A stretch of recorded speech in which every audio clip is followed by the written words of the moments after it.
যে তিনটা রোগ হলে বুঝবেন আপনি জান্নাতি। সুবহানাল্লাহ।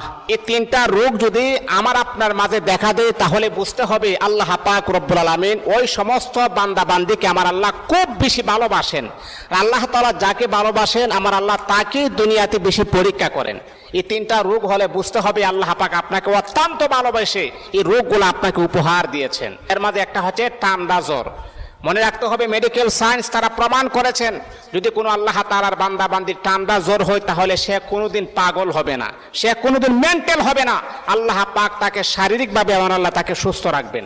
2 নাম্বার হচ্ছে যদি কোনো ব্যক্তির চুলকানি হয়, খাদ্যানি চুলকানি যদি কোনো ব্যক্তির হয় তাহলে মনে রাখতে হবে তার চামড়ার নিচে কোনোদিন ক্যান্সার হবে না, তার স্কিন নষ্ট হবে না। 3 নাম্বার হচ্ছে আল্লাহ নবী বিশ্বনবী সাল্লাল্লাহু আলাইহি ওয়াসাল্লাম বলেছেন যদি কোনো ব্যক্তির চোখ উঠে তাহলে মনে রাখতে হবে তার চোখে কখনো সে অন্ধ হবে না।